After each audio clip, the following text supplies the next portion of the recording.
hwn. O, na. Dyna man. Gon. O. Pwy sydd angen Huskies pan mae Owain wrth law? Helmed nesa? Tymed bach. O, na. Di edrych fel maverick. Tom Cruise tal. Tid? Na we. Fi ddim yn hapus. Ti'n edrych yn dda, boi? Beth y poeni? Ti'n edrych yn cool, Scott? Cydweud. Reit, boi. Ti barod? Ti'n mynd yn gloi, reit? Ti'n mynd yn gloi hefyd? Ma' hwnna'n bwysig i fi. Da ni'n mynd i wneud y job, yndan? Ti'n barod yn mynd? Ti'n mynd i siarad â fi? Dwi'n newid siarad â fe un, nath yna dweud, da ni'n tynnu chdi, Owain. Da ni'n tal, da ni'n isio mynd ar y boi mawr. Dwi'n gwybod pam. Ti edrych fel Ferrari, fi edrych fel tank. Ferrari yn erbyn y tanc. Un yn gloi a'r llall yn gryf.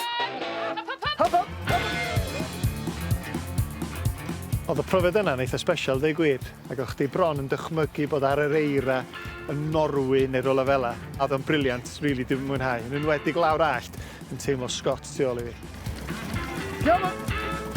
Mae Scott yn mynd amdani go iawn. I beth fi cofio heddi, redig o TJ lawr, gyda cwn, mae gwynt yn y gwall. Wel, cymryd bach o gwallt.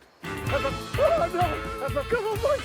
Ma' nhw'n dod! Da iawn, dod i chi. Dyna fan, Mae'r ser chwaraeon ma'n gystadleuol. da iawn, stopwch, da iawn. Dod lawr, maen nhw'n gloi iawn, da iawn chi. Fyny'r allt, dwi'n meddwl o'n i'n gynt dweud, dweud y gwir, ond ar y ffordd lawr, oedd Scott oedd a cannonball, o'n i'n teimlo fo tu ôl i fi, o'n i'n meddwl, o no, ma' hwn yn mynd i fynd drwyddo fi munud. Da ryw sgrym, o fo'n fast. Pwy nath ennill, Maverick neu Goose? Tynnu y cat arno, ti'n edrych yn dda. Reit, tai mewn. O, ti'n gwybod beth? Be, pwy nath ennill? Y ffôn ddim yn gweithio. O, na! Pwy sy'n ennill, dydw i ddim yn gwybod. Neb yn ennill. So dy enw di ar y rhaglen, sy'n golygu ti byth yn colli na gwyt? Tric bydyr. Mae rhaid ni wneud to. Nice one. Diolch yn dod. Diolch, boys. Dwi'n mynd o hwnna, dy rwy'n. Ta, boi. Maverick yw e.